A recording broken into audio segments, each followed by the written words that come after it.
All right, so I'm going to start off from scratch. I have my quote in mind. I'm going to make a new document. None of these presets matter up here. We just need to make sure we're at 960 pixels by 540 pixels. Make sure we're in RGB. And make sure that we don't need the transparency grid off. I just don't like it on, so I turn it off. Oh, this is like an amazing program. It basically allows you to save notes for different things. So like some things that people forget is render settings or things to check on, that kind of stuff. So inside these computers, OneNote is installed. You can actually get Office by using your Macomb username and password for your home computer. You can get it for your phone. You can use it all over the place. So if I make a new section like After Effects, then every notes page is right here. So everything I want to remember for After Effects is right there. So if we're doing Illustrator to After Effects, okay, then I can go into here and make notes like you normally would. So doc size, 960 by 540, RGB, no transparency grid. Okay, and what's even cooler about this is this computer automatically popped up the thing. I'm still new to this, so I don't know everything about it yet.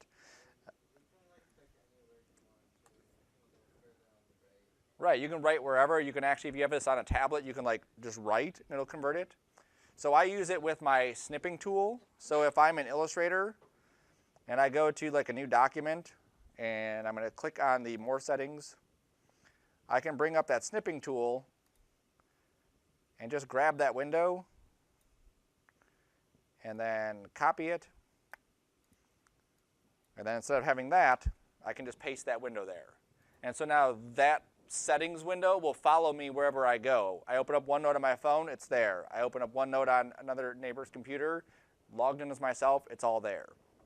So I definitely recommend using these kinds of tools because they'll help you stay organized with your stuff. Like I'm at meetings all the time, so now I can organize my meetings. Here's my Maya render settings, that kind of stuff. Cool. All right, cancel that, close that. All right, so 960 by 540. The green lines in this case we're not really concerned about. Those are your title and action safe, but we don't need to worry about it for this. You guys made me forget my quote.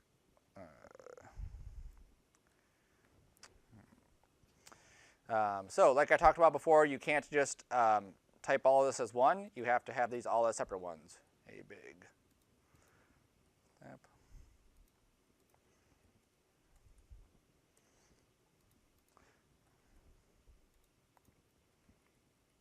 If you decide that you want to mix fonts, I would say avoid mixing different font families. Use the same font but different styles of that font, like bold, italic, condensed, that kind of stuff.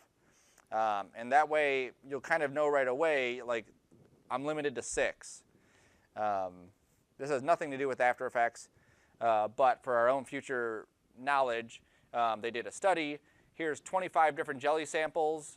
Sample as many as you want and buy the ones you want, and people couldn't decide because there were too many choices. When they narrowed it down to 6, it was much easier for them to figure out which one they like better. Same thing here. Find one font family you like, and that way you're limited to like 6 or 7 different fonts or font styles inside it, not this huge list. So with this one, I'm going to go with Berlin. I liked that one. I'm going to make this big here. So let's say 72. There we go. Okay, big step in the right direction. Okay, so I'm actually going to lay out this one a little bit differently. So in the Shrek one that I did before, the Shrek was the final image, and I worked my way backwards. Okay, I'm still going to do essentially the same thing, but my design is going to come into After Effects, not inside of Illustrator because of how I'm going to design this one. Okay, so if it's like the Shrek one, you could design it all in Illustrator. If it's different, then you could design it inside of After Effects. Okay. I still need to do the shop work here, so I still need to grab all the pieces. I still need to release the layers it'll work today. I don't know why it didn't work last time. I drag this out, and then I go and rename all of these. Direction. Right.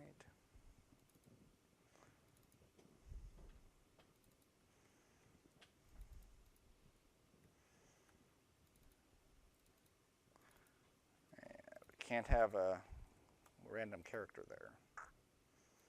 Okay, so a big step in the right direction. Now we want these in the correct order as well. Cool. If I wanted any special stuff here, I would obviously do that here before I go into that. So everything is bold. Berlin Sands. So everything will be Berlin Sands. And then I think the word step, I'm going to make this one Berlin Sands bold. There we go. All right, that's good. All right, I'll play with my sizing and other stuff when I get into After Effects. So I'm going to save this into my folder, 1900 text artwork.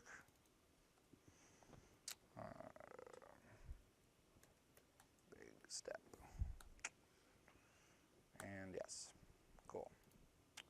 So now I double click. Oops, I don't double click because I have to open my file.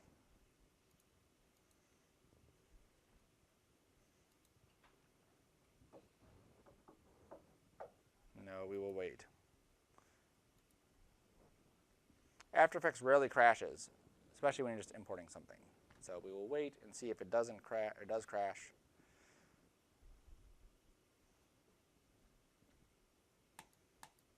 Nope, it's going to crash.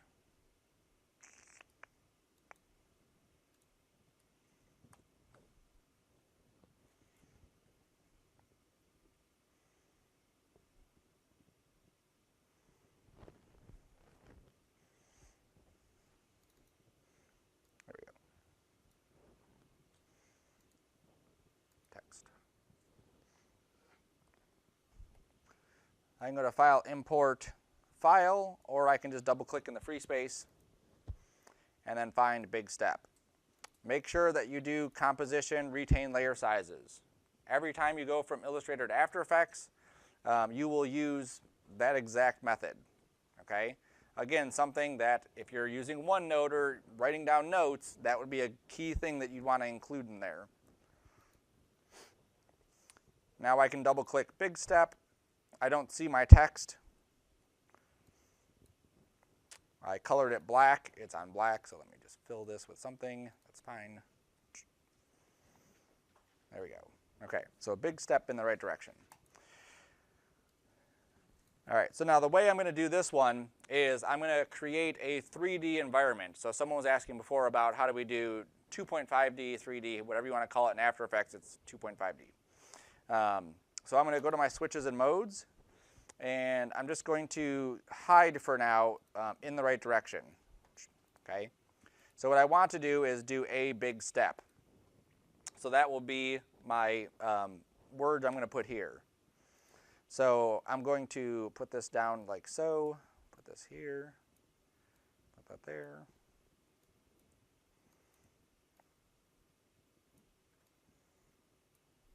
Okay, close enough. Now I'm going to make all of these 3D. Okay, so After Effects doesn't call it 2.5D, even though it is 2.5D, even though their documentation will say 2.5D. This is 3D, so it'll say 3D there. This will allow us to take this and rotate it like that. So it's rotating like sideways. And like this. And then like that is pretty much how we were rotating it before. Okay, our pivot will play a big role in this. So wherever our pivot is, oops, if I go to rotate this again, oops, wrong one, that one, there we go. You can see how I can kind of rotate this so it's actually like knocked back some. So the A is going to be here, and then big is going to be like this on an angle. I do want this to be bigger, so I'm going to scale it up. It makes sense as I'm scaling this that it would be great if it's scaled from that bottom corner. It's already lined up with the A, so if I scale it, it should just scale up from that bottom corner. So I'm going to move the pivot for this down to the base of that. I think that should be good. Yep, and now it's scaling from that, so A big. And then step will scoot in here. And then this will be scaled up also.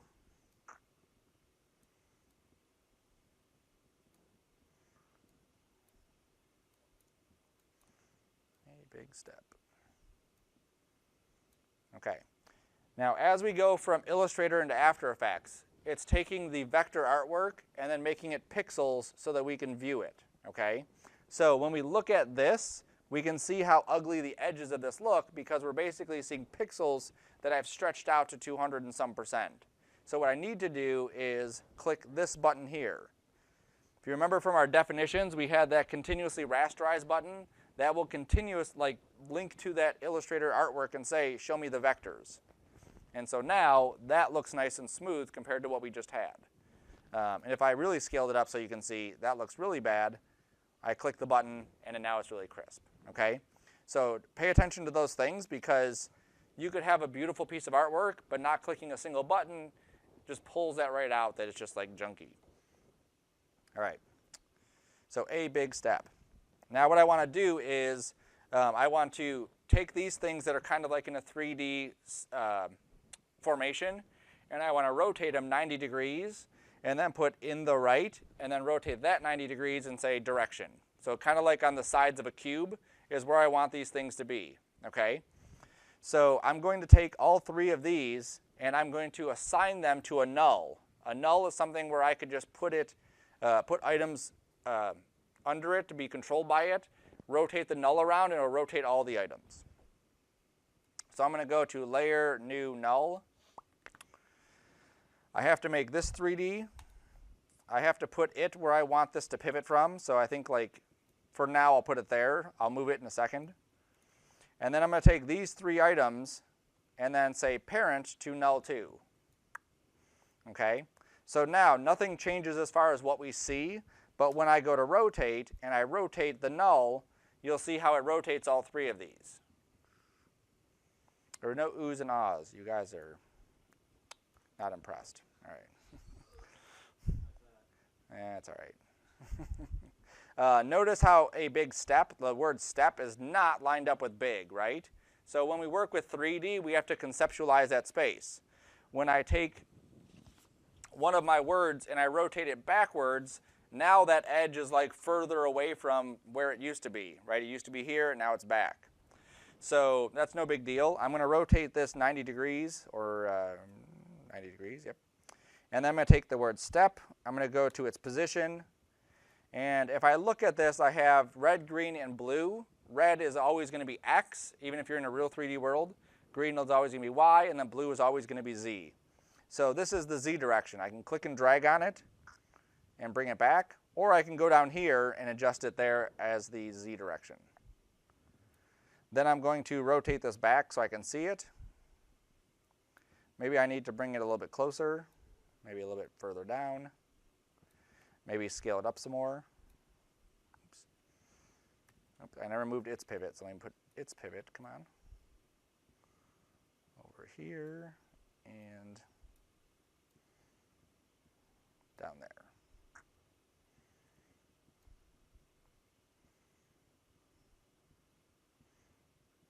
Cool. So now that says a big step. And I think I want to also rotate A back a little bit too. Whenever I move the pivot, I don't grab the middle when I'm in 3D mode. I just grab the axes and move that. That way it stays like perfectly aligned with it. If I grab that middle point and move it, the plane is here. It might move the pivot to way out here when I'm trying to get it right in the corner. So if you just move the pivot over and then down, it makes it easier. So I'm going to rotate that A just a little bit like this, and then move it back. Oops, wrong one. Like that. And that's too far back.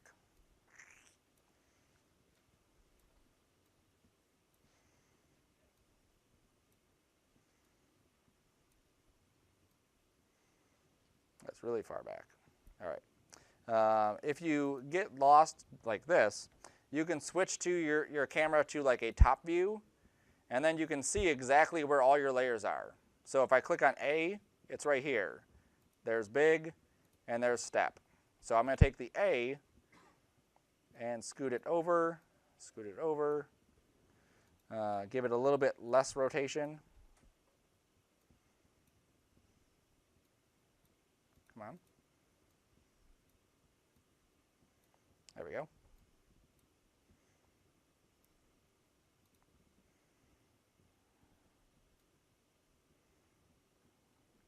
All right, and then maybe I can get it just a tad bit closer to the big.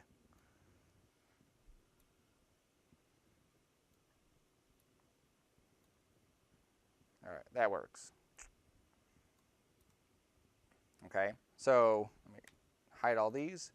So it says a big step. And now I'm going to go and rotate this around to, let's say here, and this is where I want in the right. So maybe I'll say in the right, rotate around again, and then say direction. Okay, so I'll turn these on. I'll make all of these 3D. And then it's just a matter of positioning them into the right spot. I don't need direction on yet. Hide that.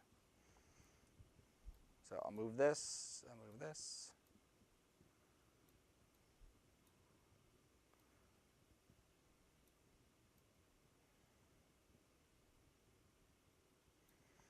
We don't want any outlines on our text. We don't want to stretch the text, so never like just do that to it. Even in Illustrator, it'll look funky. Maybe I'll pull this down, I'll make this bigger. Oops.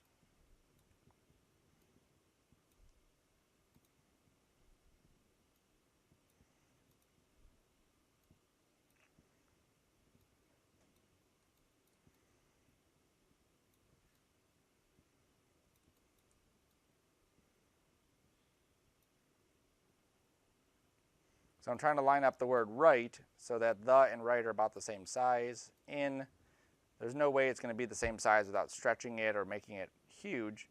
So I'll line it up with the top of this. So the left side is pretty lined up.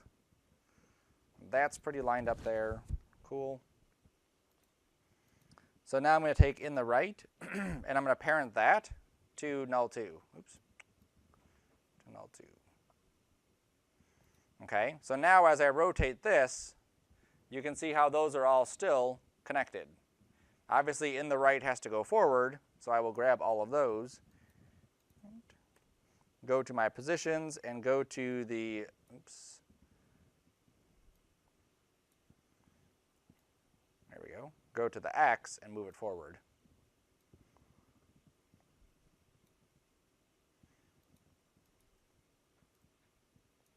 Come on. And then also move it up so that's actually on the ground like that. There we go. Okay, if I need to adjust it, I can definitely adjust it from there.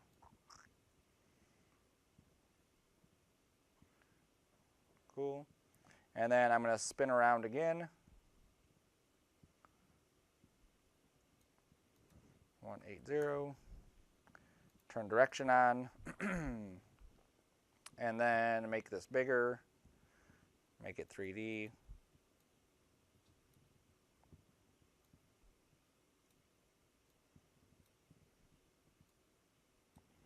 Parent it to null 2. And then I can, again, just kind of play with where it's at. So it needs to go back further. Oops.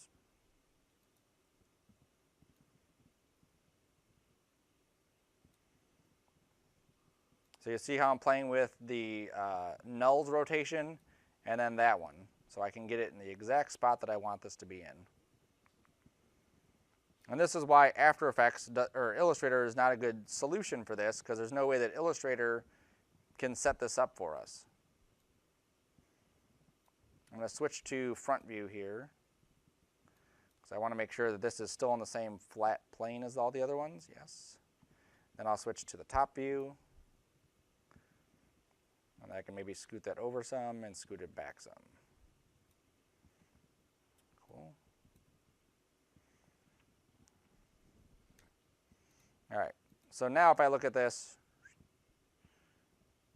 a big step in the right direction, okay? Now, this is why I said that the pivot point for this will be changed later, because it just doesn't make sense being right where it is. The pivot point for that null, or the null itself, makes sense when it's like further back, like in the middle of all this mess. So if I take this and reset it to 0, unparent all these, then I move the pivot to the middle of this, so I'll switch to the top view, yes. So I'm not moving the pivot, sorry, I'm moving the actual null back here and I don't know, maybe there. We'll try it there and see. Now I can go back to all of these, reparent it to the null, and then test out the null and see how it rotates. Right direction. Okay, so now it's actually rotating around that. Cool. All right, so let's work on the animation part now. So I'm going to focus on the first 3 words, a big step. Okay, so how I want these to come in is just the same process that we've done before. I could move it into frame, I could scale it up, I could rotate it. Because it's a 3D object, I could actually have it laying, oops. The rotation here, that one's kind of funny. Yeah, there we go. So I could rotate it like this, and you barely see anything, like a little sliver, and I could basically just have it like fall into position. So I could have that fall, and then the big come out, and then the step come out too. So I could go like that. As you animate your stuff, try to stick with one consistent theme. I wouldn't want to scale one, rotate one, position one, have something else fall in, have something else do that. It's too jarring and confusing for the viewer. They just don't know what's happening. So I think having it rotate might be kind of a neat way to do it. So I'll just do that. So I'm going to rotate it like this. I'm going to set my keyframe here. I'm going to scoot up. Oops. This comes into like a lot of seconds, so I'm going to zoom in on my timeline. And maybe I'll set my work area to this, and that should be good. All right, so I'm going to go up to, let's say, 10 frames. I'll reset this to 0. Boom. I'll ease it, graph editor. There we go. And now if I like an animation or I like a piece of an animation that I've done, I can always copy that animation and paste it onto something else. So if I go to the scale for A and copy it, and then I go to big and step, and I paste the scale for these, oops, I don't know why I said scale, rotate, paste the rotate for these, yes, I know, rotate. Okay, let's try that again. That. There we go. Okay, so that gives me the same animation. Now, obviously, each of these have their own way that they should be animating in, because the start or the end point of big is not the same end point as A. So I'm going to go to the start of A, or of the animation, and just rotate big until it's lined up perfectly straight. And then go to the start of the animation, rotate step until it's perfectly straight.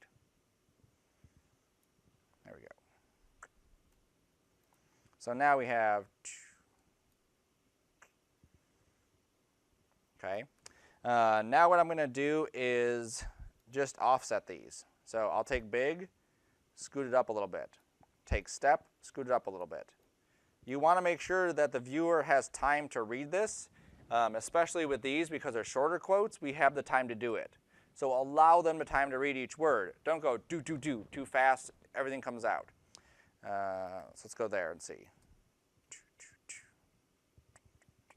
Okay, I'm going to go a couple more. Oops, actually big was good. I'm going to go a couple more frames on step.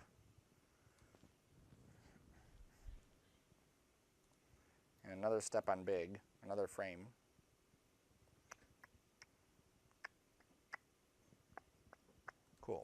All right, so that works. Now here's what it would look like if I went too fast.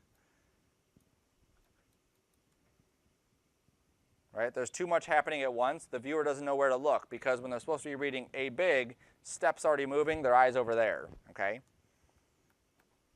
Cool. So A big step. Now I'm going to take null and I'm going to rotate it. So I'll go to the Y rotation, which I think is the right one. Yes. I'll click that button. I'll scoot up a little bit. I'll rotate it that much. And then I'll turn on in the right. I'm going to rewind to the beginning. I'm going to paste the animation I did for that.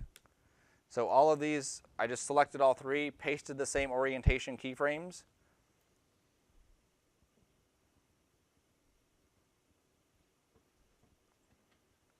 And that didn't work right. So let's undo that. It's because their pivots are all in the wrong spots. So let's click off, click there, click Y, move the pivot over, move the pivot down. Also, because these are parented to the null, notice how they have weird orientations. So in this case, I can't animate their orientation. I have to animate their rotation here.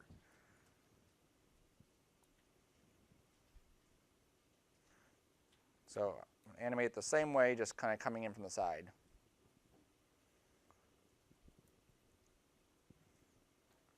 I always rewind it to the beginning, set my keyframe, scoot up a little bit, reset it to 0.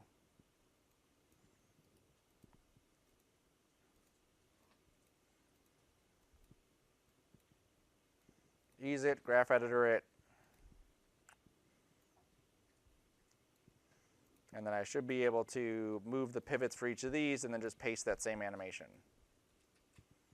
Now the reason that I'm moving each one of these to the start when I animate it is because I want the animation to start right at the start of their layer. I don't want it to be like in the middle and have all this extra space. It just doesn't need to be there. So I go to the beginning of this again, I go to the Y rotation, make sure I copied it. I paste this Y rotation, I paste that Y rotation. And so now it goes.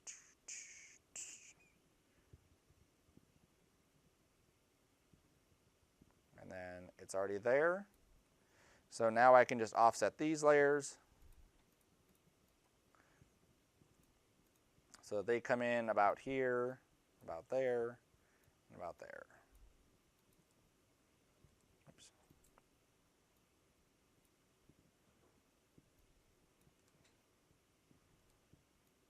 Yeah, a little bit faster.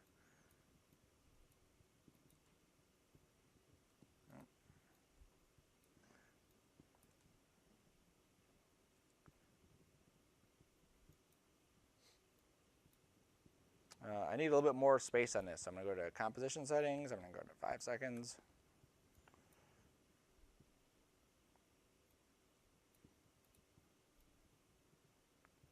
Okay, and then I'll rotate my null again. I set my start keyframe. I scooch up a little bit. Rotate it around a bit more. I know that it's not centered. I will fix that after. Okay, and then we have the word direction. And then this one, because it's like the last word, I'm going to animate this one just scooting into frame. Whoops, too far. So it's going to be off frame like this, and then it will animate in. So I'll set my end position first, scoot back a little bit, pull that off screen. Come on, scoot up. There. So I'm going to ease that animation, click here, do this.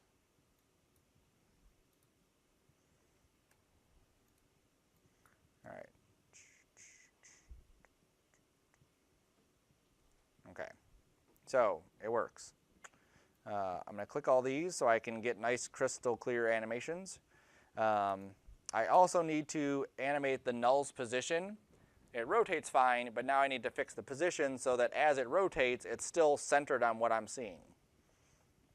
So I'll go back to the beginning, a big step.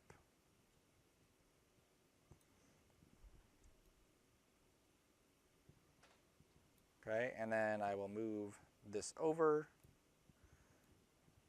and then move it here.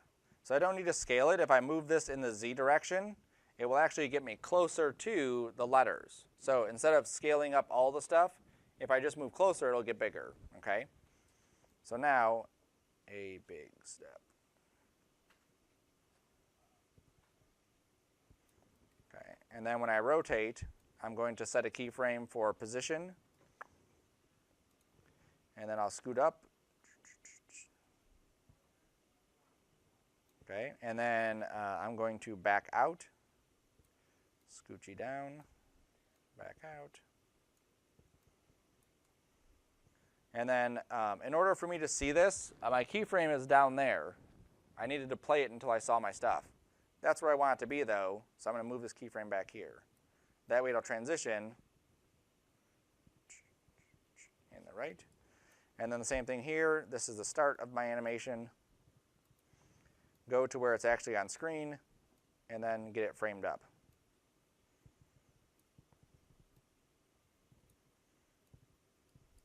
Come on.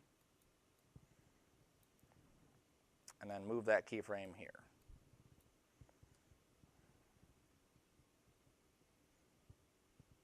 There we go. Okay. So this is why I didn't want to have all the text on the screen at the beginning, because we would get stuff like that. Right? So that's why all of these are stair-stepped so that they only are animating in when they're actually there. Direction, its keyframes are way down here, so there's no need for all of this. So I can just shrink this layer until it starts there.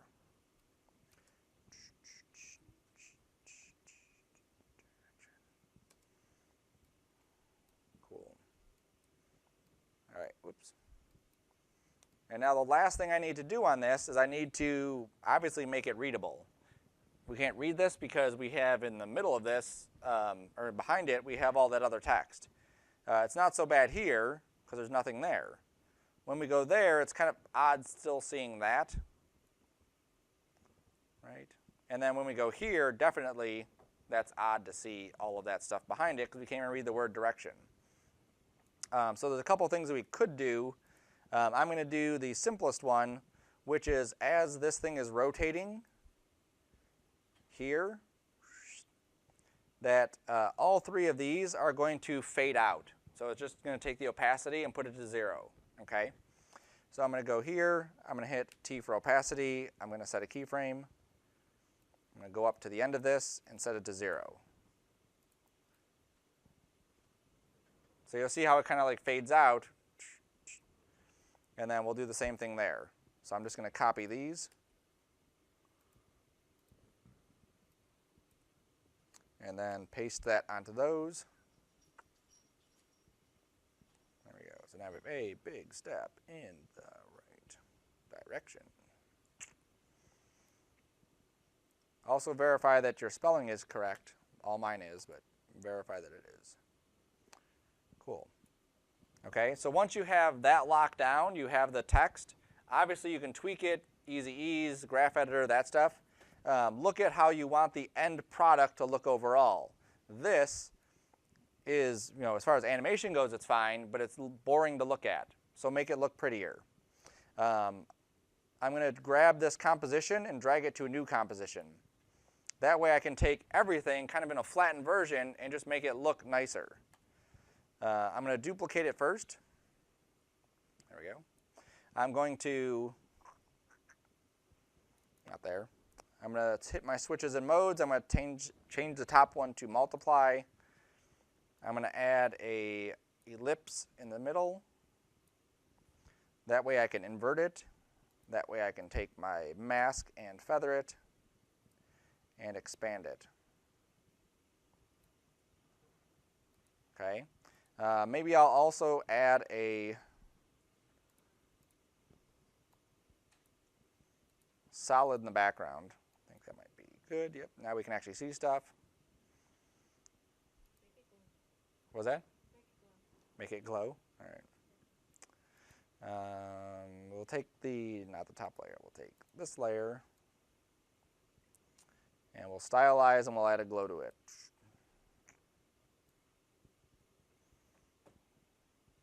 There we go. So now we have some variation in the color. I can also add a adjustment layer on top of this. I think I want to take this solid and add it into the actual big step here. There we go. Nice. Okay. That way, when I adjust my feather on this, now I'm getting a vignette over the entire thing. Cool. I have a glow on that, yes. I'm going to also add a solid. I'll make it black.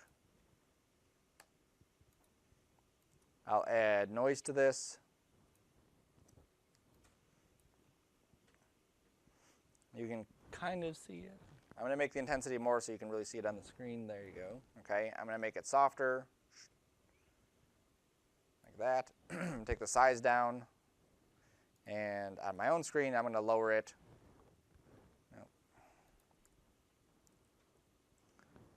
All right, you can kind of see it on there. I'll go to 5. Okay. I don't want any animation, and I actually want my color to be monochromatic. And then I can just set this to be add, and now I'll get this on here, which I could then just hit T and control the opacity of it.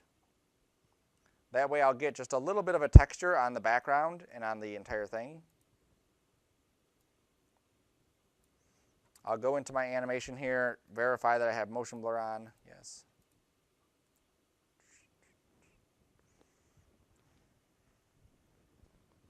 There we go. Gorgeous.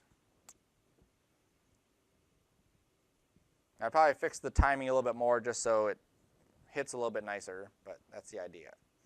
At the start of our animation, we should have nothing on the screen. At the end of our animation, it doesn't matter what's on there. We're going to use a page transition to transition to the next one. Okay? So I need to go back to this. I need to take all of this and scoot it over. And then I need to animate this deep cyan color coming on. So I'm just going to animate the position of it, scooting into frame. So I'll go here, keyframe, scoot it, and get this off there.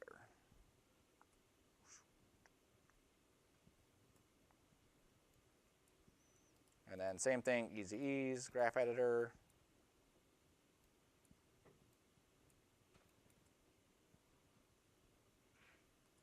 Cool.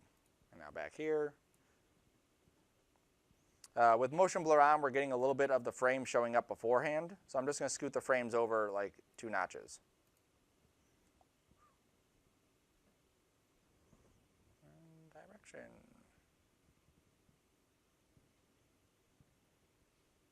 Cool. Okay, so that would be that one. I've animated all the pieces individually. I could obviously tweak this further. If you want to add graphics, you could add graphics too. Someone asked earlier, number one, do I have to draw my own graphics? If you want to use them, yes. So we don't go to Google and ever just grab images and just throw them in our stuff. Those aren't our images. We can't do that. If you want an image, draw it inside here, put it on a different layer. Okay? So if you're drawing a fish, make a new layer called fish, draw a fish. Okay? And then you can bring that into After Effects just as a layer and animate it. If you have, someone had a rocket in the other class. So pretend this is a rocket. Oops. It doesn't matter, right? There we go. Pretend that's a rocket. And then we had fire on the bottom of this. Cool. Yep. If we wanted to animate the rocket moving one way and we wanted to animate the fire doing something else, like kind of shaking, then those would be 2 separate layers. That way we can take the fire, parent it to the rocket, and then add like distortion to it so that it looks like the fire is moving, okay? But again, those will be on 2 separate layers. I think that was all that came up earlier. Verify your fonts are good, obviously. Make sure the spelling is good. Make sure you pick nice, pleasant colors. Everything updates, so you don't get stuck with pink. Oh, that was the other thing. I could also take this and make a color correction, which is why I made the adjustment layer. Use my hue and saturation, use colorize, and then I can shift this to whatever color I decide I want to use after, okay? So I'm never really like locked into my colors. I can always come back and change those out. Cool. Any questions on that? We know what we're doing? All right.